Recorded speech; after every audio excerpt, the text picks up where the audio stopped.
Sarap ng suotan ko ngayon ah. Honda kaya to. Honda. O, kabila. Honda. Hindi kasi ako bias. Porkit naka, ano ka, sniper ako, Yamaha. Hindi na ako mag-Honda ako. Kung meron nga po akong Suzuki, susuotin ko din yun eh. Gahanap nga ako yung mura lang, yung mga tipong tigbe-20 lang. Suotin ko yan. Wala pa akong makita maganda-ganda forma eh. Eto, ganda-ganda na ito. Black and white, tas nakalagay Honda Repsol.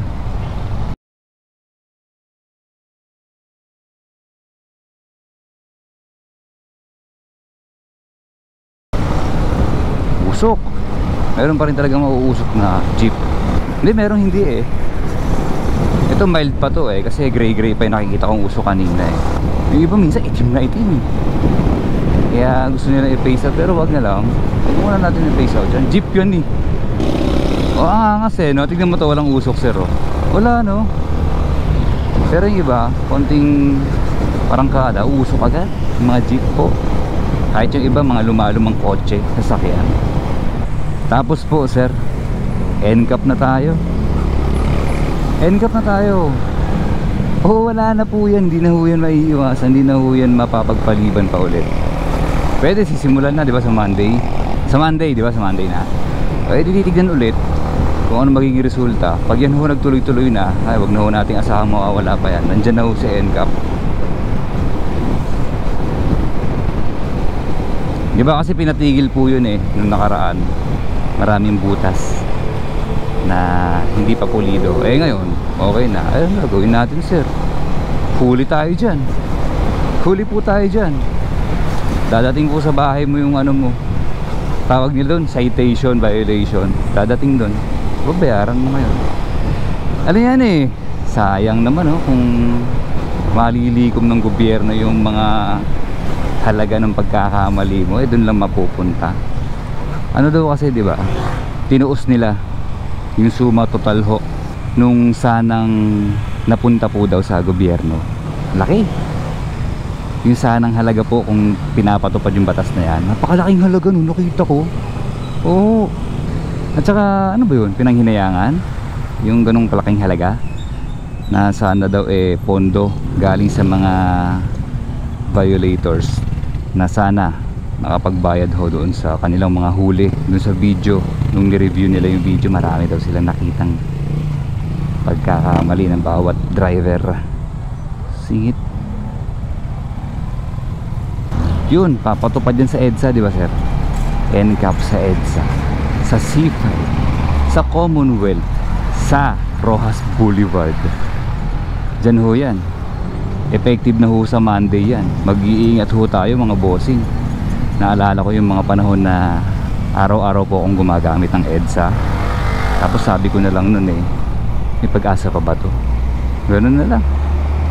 Parang inabutan ko kasi yung ano eh, peak ng traffic na panahon bago pa dumami yung motor sa Pilipinas.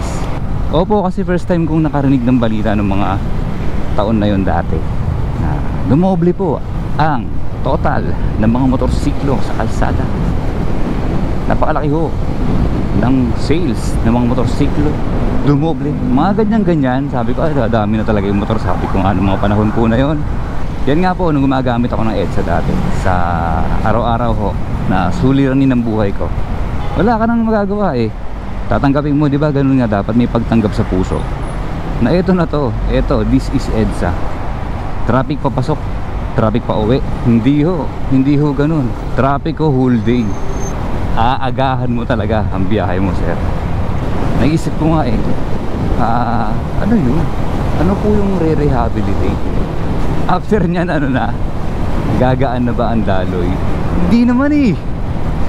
Oo, hindi yan. Ewan ko lang, basta sana gumaan. Pagkatapos ho nung gagawin, sana nga ho gumaan. Tapos diba kaya nga po ipapatupad yung NCAP para daw pag may hulihan, hindi na makakadagdag sa traffic, hindi na pahihintuin yung tao, hindi na kausapin, wala nang negosasyon. Ganun ho yung iniiwasan eh.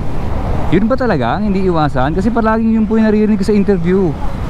Nakikinig kaya ako ng balita.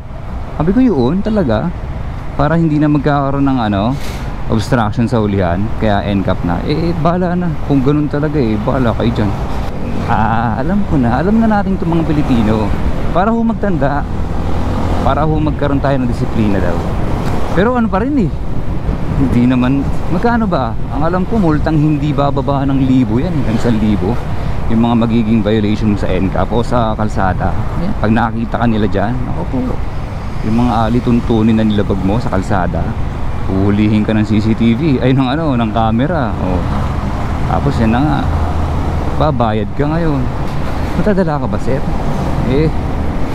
Hindi naman yata tinatablan ng mga Pilipino sa bayad-bayad po sa violation Oo. Ewan ko meron sigurong tinatablan, sir, bossing.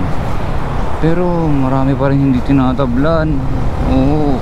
Kasi alam niyo naman, Pilipino may agimat yung dugo natin. Hoy!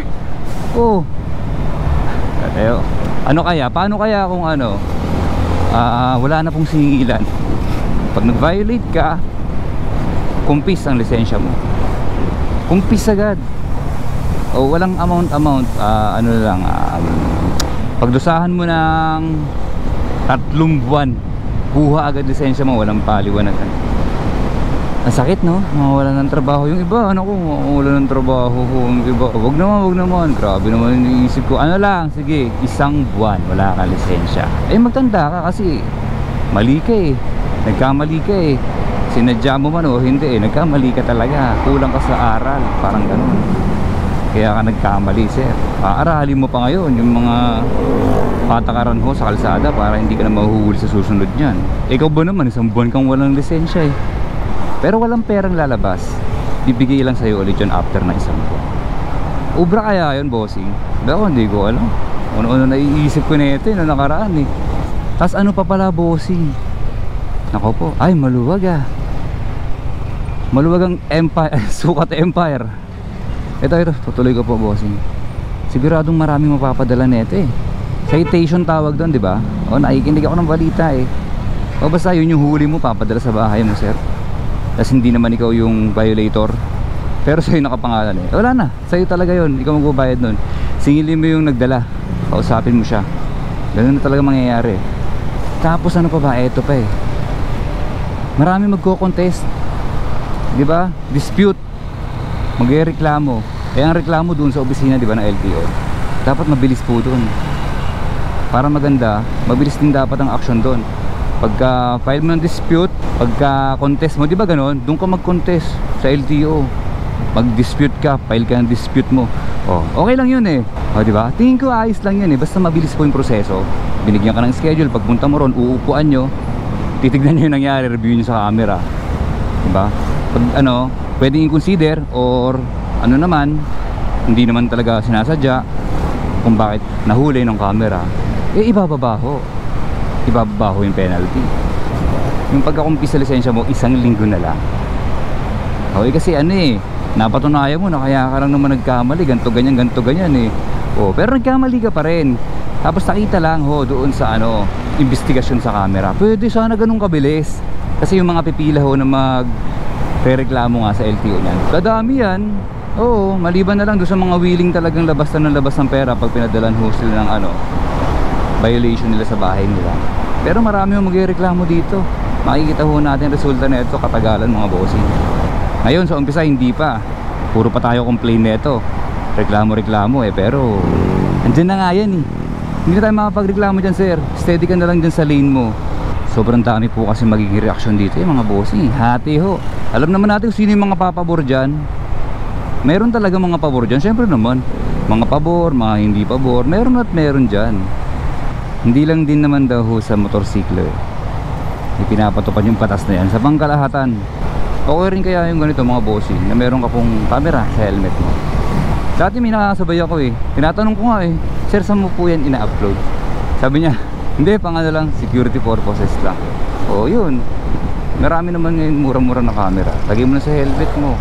Ito nga sa akin, barag-barag na hindi ko pa nakuwento rito, kwento ko ba? Hindi ko pa nakuwento, bossing. Nahulog tong ko, Hero 8 ko GoPro. Tapos lumuwa po yung screen niya. Luwa siya Pagka pagsakpak, gumanon yung screen Poink. naiwan lang yung flex. Tapos binalik ko. Pagbalik ko, tak, scotch tape. Eto na yun. Gumagana po ulit tong GoPro. Sa tingin nyo okay kaya yun mga sir? Pag nahuli ka, walang lalabas na pera, pero kumpis agad yung lisensya mo, isang buwan, tas kunin mo, ganun, di ba? Reclaim mo siya after 1 month. Madadala kaya ang tao? Di ko alam. Kasi pag singil-singil pera-pera, wala. Pero kaya ko lang naman nasabi yun mga bossing. Ihahabol ko lang to kasi malapit na ako. Ako kasi willing ako. Susurrender ko yan. Lisensya ko pag nahuli ako. Yung halimbawa wala na pera-pera, dadalain ka na lang, kukunin lisensya mo. Oh, magmumotor ka pa ba? Hindi ka na magmumotor talaga nun ulit. Wala ka lisensya eh.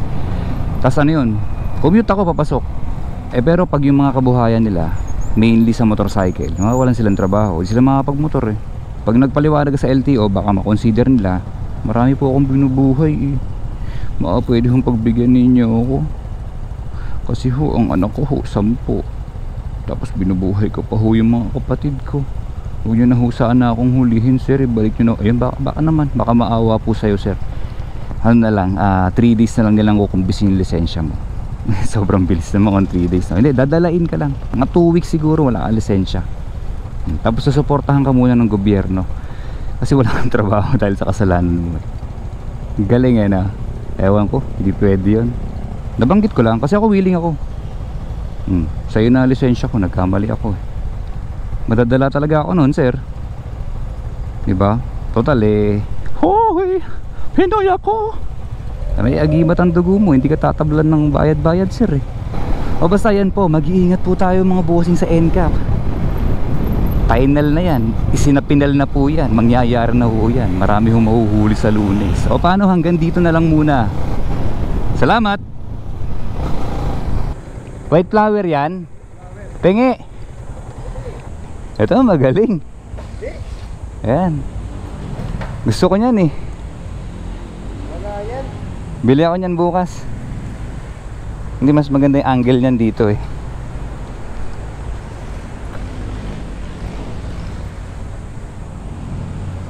Ganda. Ito maganda. Transformers to eh.